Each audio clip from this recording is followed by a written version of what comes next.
லட்சக்கணக்கான மக்கள் தாங்களா போய் அங்கே பிரபாகரனை பார்க்க போயில்ல.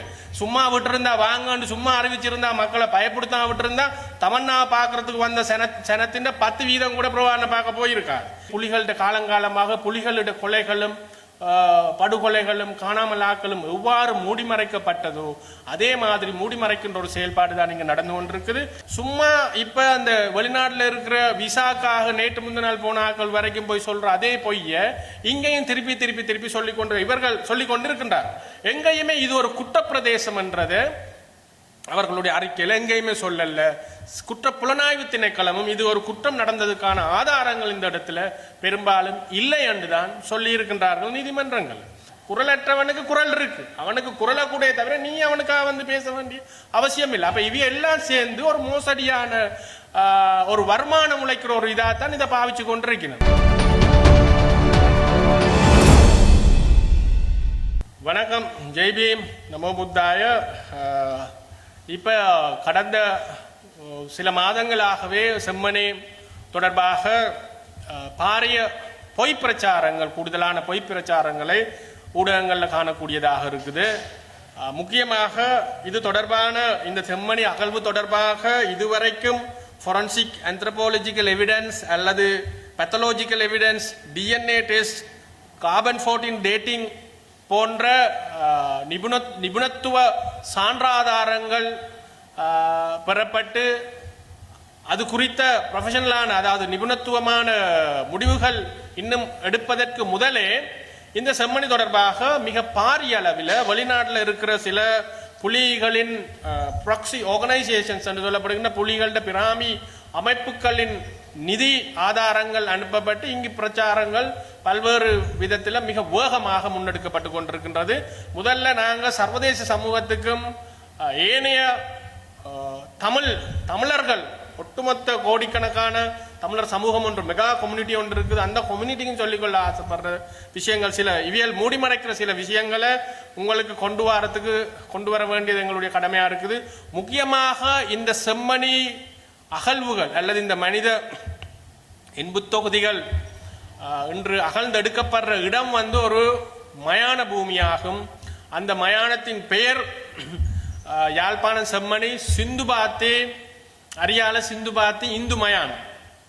ஸோ இந்த மயானத்தில் கடந்த 2025ஆம் ஆண்டு மார்ச் மாதம் அளவில் ஒரு தகனமேடை அமைப்பதற்காக தோண்டப்படும் பொழுது 80 தொகுதிகள் கண்டெடுக்கப்பட்டு பின்னர் போலீசாருக்கு அறிவிக்கப்பட்டு நீதிமன்றத்துக்கு பாரப்படுத்தப்பட்டு நீதிமன்றத்தின் ஊடாக தான் 2025ஆம் ஆண்டு பிப்ரவரி மாதம் அளவில் இந்த இது தோண்டுவதற்கான இந்த 80 தொகுதிகள் கண்டெடுக்கப்பட்டு நீதிமன்றத்துக்கு பாரப்படுத்தப்பட்டது.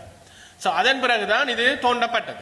இங்கே கண்டெடுக்கப்படுகின்ற பெரும்பாலான 80 தொகுதிகள் வந்து எல்லாமே முதல்ல வந்து மக்கள் இந்த ஊடகங்கள் கூட பல ஊடகங்கள் மிக தவறான செய்திகளை பரப்பி கொண்டிருக்குது.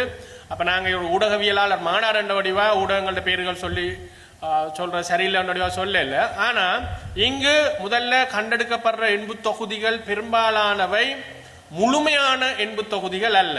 80 தொகுதிகள் என்றது சில நேரங்கள் எலும்புகள் கிடைக்கலாம், மண்டையோடுகள் கிடைக்கலாம், மண்டையோடுகள் இல்லாத எலும்பு கூடுகள் கிடைக்கப்பட்டிருக்கின்றன, பாதியா இருந்தது, சிதிலம் அடைஞ்சது, இந்த மாதிரி பல்வேறு விதங்கள்ல அங்கு கண்டெடுக்கப்பட்டிருக்குது. அதோட பெரும்பாலான 80 தொகுதிகள் வந்து சிறுவர்களுடைய 80 தொகுதிகளாக இருக்குது. அதோட அங்கு எடுக்கப்படுகின்ற சான்றாதாரங்கள், பெரும்பாலான சான்றாதாரங்கள் சிறுவர்களுடைய பாருங்க அங்கு எடுக்கப்பட்ட சான்றாதாரங்கள் என சொல்லப்படுறது சிறுவர்களின் பாடசாலை புத்தகப்பை, சிறுவர்கள் விளையாடும் பொம்மை, காட்சங்கிலி, சிறுவளையல், போத்தல், பாதணிகள், சிறுமிகளின் ஆடைகள், பிளாஸ்டிக் மாலை, சிறுவர்களின் பாலூட்டும் பால் போச்சி, நாணய குற்றிகள், மஞ்சள் நிற காப்பு துண்டு, சிவப்பு நிற நூல், தாயத்துக்கூடு, தேங்காய் சிரட்டை, இந்த மாதிரி சான்று பொருட்கள் தான் கூடுதலாக கிடைக்கப்பட்டிருக்கு. அப்ப இந்த சான்று பொருட்கள் பெரும்பாலும் இந்துக்களின் கடைசி இந்த மரண வீடுகளில் ஒரு பாவிக்கப்படுற பொருட்கள், மரண சடங்குகளில் பாவிக்கப்படுற பொருட்கள். மற்றது இந்துக்களோட சிறுவர்கள் வந்து எப்பவுமே 12 வயசுக்கு உட்பட்ட சிறுவர்களை வந்து எரிக்கிறது இல்லை. அந்த இது வந்து சிறுவர்களுடைய சடலங்கள் பெரும்பாலும் புதைக்கிறது தான் இந்துக்களுடைய வழக்கம். அப்ப இங்க எடுக்கப்பட்டது வந்து பெரும்பாலானவை சிறுவர்களின் என்புக்கூடுகளாக இருக்குது. சான்றாதாரங்கள் பார்த்த இந்த மாதிரி நாணய குத்திகள் எல்லாம் உங்களுக்கு தெரியும். புதைக்கக்குள்ள நாங்கள் வாய்க்கரிசி போடுறோன்னு சொல்லி நாணய குட்டிகளோட சேர்த்து போடுறது, மாலைகள் மெட்டது. சில சில செய்திகள் வந்து உங்களுக்கு இருட்டடிப்பு செய்யப்பட்டிருக்குது. இப்ப செம்மணி மனித புதைக்குழி 16ஆம் நாள் அகழ்வில் பிரேதப்பட்டியின் பாகங்கள் மீட்பு. அப்ப பிரேதப்பட்டியோட பாகங்கள் மீட்கப்பட்டிருக்குது. இப்ப அங்க நிபுணர்களாக அந்த அகழ்வு பணியில் ஈடுபட்டிருக்கிற ராஜ் சோமதேவ ப்ரொஃபசர் பேராசிரியர் அவருடைய குழுவினருடைய அறிக்கைகள்ல அவர்கள் தெரிவிச்சிருக்கிறார்கள், சீராக மரணச்சடங்குகள்ல நிறைவேற்றப்பட்டு புதைக்கப்பட்ட மாதிரியான என்பு தொகுதிகளும் கிடைக்கப்பட்டிருக்குது. அதே மாதிரி சீரற்ற விதத்திலையும் கிடைக்கப்பட்டிருக்கிற என்கின்ற அறிக்கைகள் அவர்கள் கொடுத்திருக்கிறார்கள் நீதிமன்றங்கள். ஆனால் எங்கேயுமே இது ஒரு குற்றப்பிரதேசம் என்றது அவர்களுடைய அறிக்கையில் எங்கேயுமே சொல்லல. குற்ற புலனாய்வு திணைக்களமும் இது ஒரு குற்றம் நடந்ததுக்கான ஆதாரங்கள் இந்த இடத்துல பெரும்பாலும் இல்லை என்றுதான் சொல்லி இருக்கின்றார்கள் நீதிமன்றங்கள். அப்ப இன்னும் நான் சொன்ன மாதிரி இதோட காலம் முக்கியமாக கார்பன் 14 டேட்டிங் என்று சொல்லப்படுகின்ற எலும்புகளை அனுப்பி லேப்பில் ரசாயன கூடத்தில் வச்சு அவியல் செஞ்சு அது எந்த காலகட்டத்துக்குரியது என்று கண்டுபிடிப்பார். அப்ப அந்த எதுவுமே செய்யாமல் சும்மா இப்ப அந்த வெளிநாட்டில் இருக்கிற விசாக்காக நேற்று முந்தின நாள் போன ஆட்கள் வரைக்கும் போய் சொல்ற அதே பொய்ய இங்கேயும் திருப்பி இவர்கள் சொல்லிக் கொண்டிருக்கின்றார்.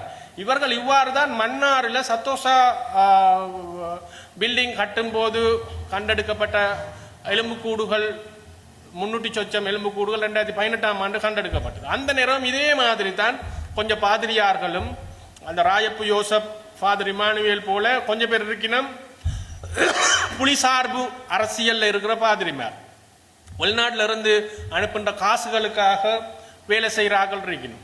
அப்ப இவியல் காணாமல் ஆக்கப்பட்டோர் சொல்லி கொண்டு கொஞ்சம் பேர் இது ஒரு உழைப்பாகவே செய்கிறார்கள் இருக்கணும். ஒரு காலம் இவியல் கொஞ்சம் சிவில் சமூகம் என்று சொல்றார்கள் கொஞ்சம் பேர் இருக்கணும். குரலற்றவர்களின் குரல் என்று கொஞ்சம் பேர் இருக்கணும். இப்ப குரலற்றவனுக்கு நீ எனக்கு குரலா இருக்கிற அவனை விட பேசுறதுக்கு இந்த குரலற்றவர்களின் குரல் என்றதே ஒரு பெரிய மோசடி. குரலற்றவனுக்கு குரல் இருக்கு, அவனுக்கு குரலை கூட தவிர நீ அவனுக்காக வந்து பேச வேண்டிய அவசியம் இல்லை. அப்ப இவ எல்லாம் சேர்ந்து ஒரு மோசடியான ஒரு வருமானம் உழைக்கிற ஒரு இதாத்தான் இதை பாவிச்சு கொண்டிருக்கணும். ஆனா நாங்கள் எங்களுடைய குடும்ப உறுப்பினர்கள் இழந்திருக்கிறோம், எங்கட வீட்டில் காணாமல் போயிருக்கின்றார்கள். ஆகவே நாங்கள் இவையிட்ட சொல்லி கொண்டது இந்த மாதிரி பொய் பித்தலாட்ட வேலையோ தொடர்ச்சியா செஞ்சு கொண்டு வராதிங்க. இதே மாதிரி தான் மன்னார்ல சொல்லி பிறகு மன்னார்ல இருக்கிற எலும்பு தொகுதிகள் அமெரிக்காவுக்கு புளோரிடாவில் இருக்கிற லேபுக்கு அனுப்பப்பட்ட பீட்டான்றதுக்கு கார்பன் 14 டெஸ்ட் பண்ணி அவங்க சமர்ப்பித்த அறிக்கை இது மன்னார் டிஸ்ட்ரிக்ட் கோர்ட்டில். இந்த அறிக்கையில் அது 14ஆம் 15ஆம் நூற்றாண்டு ஒல்லாந்தர் காலத்து எலும்புக்கூடு என்று சொல்லி இங்க இலங்கை அரசாங்கம் சொல்லல, அமெரிக்க அரசு சொல்லி இருக்கு. அப்ப அமெரிக்க அரசு வந்து இலங்கை அரசுக்கு சார்பாக வேலை செய்யுது. அப்ப அமெரிக்க அரசு இலங்கை அரசுக்கு சார்பாக வேலை செய்யுதுண்டா அப்புறம் நீங்க என்னதுக்கு சர்வதேச விசாரணை கேட்கறீங்க, சர்வதேச கண்காணிப்பு கேட்கறீங்க?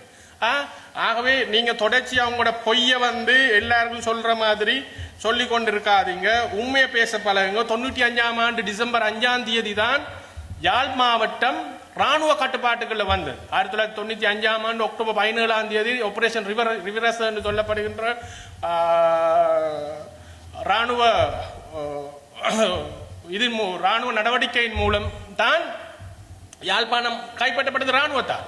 அப்ப நீங்க 95க்கு முதல் இங்கே யார் ஆட்சி அதிகாரத்தில் இருந்தது? இந்த பகுதியை யார் கட்டுப்பாட்டில் வச்சிருந்தது? இந்த பகுதியை அதுக்கு முதல் 15-20 வருஷமா வச்சிருந்த கட்டுப்பாட்டில் புலிகள். 1986ஆம் ஆண்டு பேப்பர் இது. இதுல ஸ்ரீ சபாரத்னம் டெலோ இயக்க தலைவர் ஸ்ரீ சபாரத்னம் சுட்டுக்கொலை ஒளிபரப்பியில் அறிவிப்பு. சரியா? இது 86ஆம் ஆண்டு வந்த பத்திரிகை செய்தி. ஸ்ரீ சபாரத்னம் கொலையுண்ட தகவல் விடுதலை புலிகள் இயக்கத்தினரால் நேற்று யாழ்ப்பாண பிரதேசம் எங்கும் ஒளிபரப்பு மூலம் அறிவிக்கப்பட்டது. சரி, 86ஆம் ஆண்டு. இது 87ஆம் ஆண்டு பிரபாகரன் சுதுமலையில வந்து உரையாற்றினது. தலைவர் பிரபா அணிவகுப்பை ஏற்றார். இது சரி, ஆயுதங்கள் இந்தியாவிடம் வழங்குவோம், இனி அவர்களிடமே தமிழரின் பாதுகாப்பு. பிரபா நேற்று தெரிவிப்பு.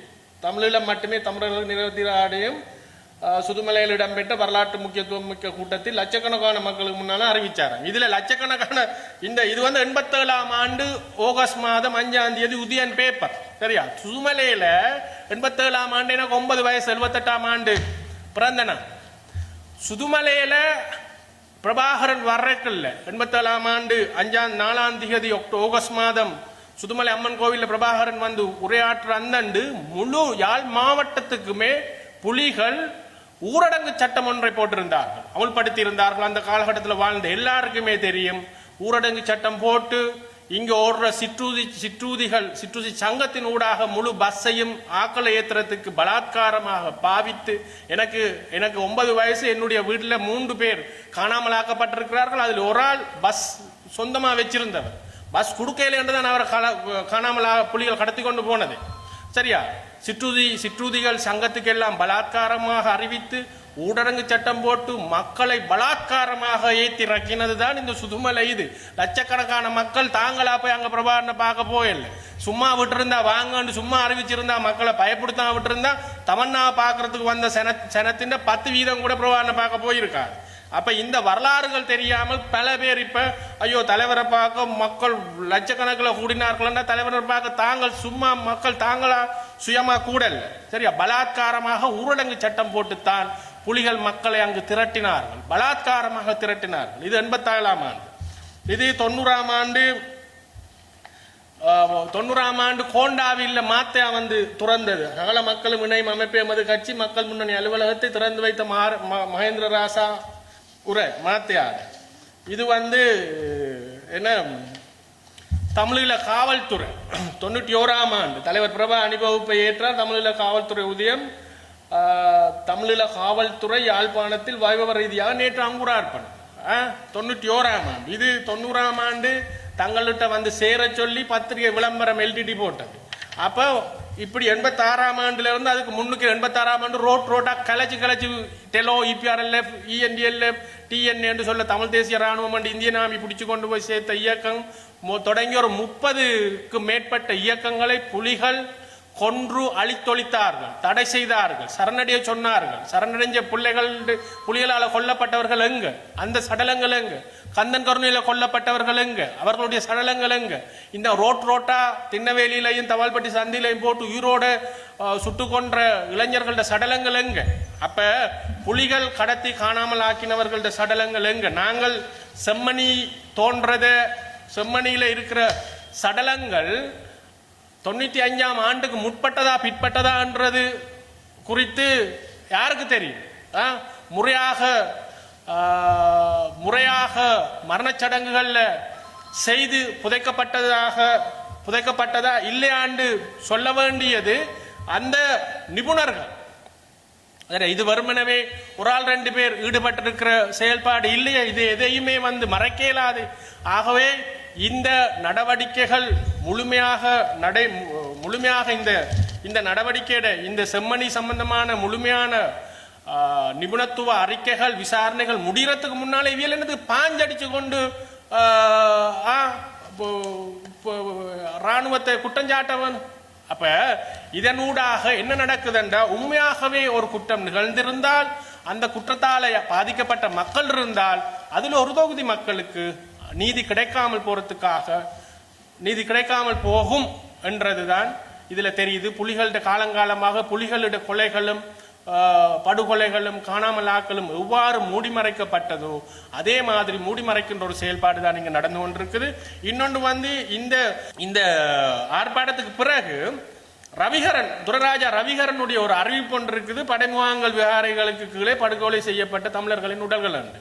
அப்ப படைமுகாம்களுக்கும் விகாரைகளுக்கும் கீழே தமிழர்கள் கொல்லப்பட்டு புதைக்கப்பட்டிருக்கிறார்கள் என்கின்ற ஒரு பாரிய ஆபத்தான இனங்களுக்கு இடையில் பகமையை ஒரு இன கலவரத்தை மூட்டுகின்ற ஒரு அறிவிப்பை துரராஜா ரவிகரன் செய்திருக்கின்றார். பழைய விடுதலை புலிகளுடைய ஒரு முகாம் ஒன்று இருந்ததாக தவறான தகவல் கூறியவர் என்று சொல்லி ஒரு ஆள் கைது செய்யப்பட்டிருக்கின்றார். அப்ப இதற்கும் துரராஜா ரவிகரன் அரசாங்கம் இது வந்து பாராளுமன்றத்தில் செய்யப்பட்ட பாராளுமன்றத்தில் செய்யப்பட்ட ஒரு அறிவிப்பு இல்லை, இது பாராளுமன்றத்துக்கு வெளியே. அதால் பாராளுமன்ற வரப்பிரசாதங்களுக்கு ஒழிய முடியாது. வெளியில் இவர் செய்திருக்கின்ற இந்த அறிவிப்பு தொடர்பாக விசாரிக்கப்பட வேணும். இவரை கூட்டி கொண்டு போய் அடையாளம் காட்ட சொல்லுங்க. இவருக்கு தெரிஞ்சிருக்குது, இவர் சொல்லியிருக்கார். இவரை கூட்டி கொண்டு போய் அடையாளம் காட்டி தோண்டி எடுங்க. தோண்டி எடுத்து இந்த மாதிரியான பொய் தகவல்களை, மக்களை குழப்புற தகவல்களை சொல்கின்ற இவர்களை முதல்ல நீங்கள் கைது செய்ய வேணும் என்று இந்த அரசை நாங்கள் கேட்டுக்கொள்கிறோம். அதே போன்று செம்மணி தொடர்பாக முழுமையான விசாரணை அறிக்கைகள், நீதிமன்ற நடவடிக்கைகள் முடிவதற்கு முன்பே தமது பிரச்சாரங்களுக்காக பொய் பிரச்சாரங்களை மேற்கொள்பவர்கள் அடையாளம் காணப்பட்டு இந்த இனங்களுக்கு இடையில் பகைமையை மூட்டும் செயல்பாடுகளை நிறுத்த வேண்டும். அவர்களுக்கு எதிராக சட்ட ரீதியான நடவடிக்கை அரசு எடுக்க வேண்டும் என்பதை கேட்டுக்கொள்கின்றோம். நன்றி, வணக்கம். சுவிட்சர்லாந்துல வீடு வாங்க போறீங்க, இல்ல ஆல்ரெடி உங்களுக்கு அங்க வீடு இருக்குன்னா இந்த வீடியோ உங்களுக்காக தான். ஸோ ஸ்கிப் பண்ணாம ஃபுல்லா பாருங்க. ஒரு மனிதனுக்கு வீடு அப்படிங்கிறது ரொம்பவே அத்தியாவசிய தேவை. அத்தியாவசிய தேவைகள்ல முக்கியமான பங்கு வகிக்கிறதே இந்த வீடு தான். ஸோ அப்படி வீடு வாங்குறது, விற்கிறது, இது சம்பந்தமா உங்களுக்கு இருக்கிற நிறைய ப்ராப்ளத்துக்கு சொல்யூஷன் தர ஒரே இடம் தான் உங்கள் செல்வாசக். Your future our vision. இப்போ சுவிட்சர்லாந்துல வீட்டோட வட்டி விகிதத்துல நல்ல மாற்றம் வந்திருக்கு, நிறைய குறைஞ்சிருக்கு. ஸோ நீங்க ஏதாவது அக்ரிமெண்ட் போட்டு வச்சிருக்கீங்கன்னா இப்பவே அதை ரெனிவல் பண்ணி மாற்றி வச்சுக்கிட்டீங்கன்னா உங்களுக்கு நிறைய ப்ராஃபிட்ஸ் இருக்கும். ஸோ இது சம்பந்தமா உங்களுக்கு ஏதாவது அப்டேட்ஸ் வேணும், இந்த மாற்றத்துல உங்களுக்கு ஏதாவது டவுட் இருக்கு அப்படின்னா மறக்காம ஸ்கிரீன்ல தெரிய நம்பர் கால் பண்ணுங்க. சுவிட்சர்லாந்துல நீங்க வீடு வாங்கணும், இல்ல வீடு விற்கணும், அந்த மாதிரி ஏதாவது உங்களுக்கு தேவைகள் இருந்தா மறக்காம எங்களை காண்டாக்ட் பண்ணுங்க. உங்களோட எல்லா தேவைகளையும் உங்க ஃபேமிலியில ஒரு மெம்பரா இருந்து நாங்க பார்த்து பண்ணி கொடுப்போம். இது உங்கள் செல்வாசோக். இச்செய்திகளுக்கு பிரதான அனுசரணை செல்வாசோக் இமோபிலியன், சுவிஸ் நாட்டில் முன்னணி நிறுவனம். தொடர்புகளுக்கு 07951464428. வீடு வாங்க, வீடு கட்ட, வீடு திருத்த மற்றும் வீட்டுக்கடன். Your future our vision. இது போன்ற மேலும் பல முக்கிய சுவாரஸ்யமான செய்திகளை அறிந்து கொள்ள லங்காஃபோ யூடியூப் சேனலை சப்ஸ்கிரைப் பண்ணுங்கள். எமது செய்திகள் உடனடியாக கிடைக்க பெல் பட்டனை அழுத்துங்கள். அத்தோடு எமது செய்திகளை மற்றவர்களும் பார்வையிட ஷேர் செய்யுங்கள். நன்றி.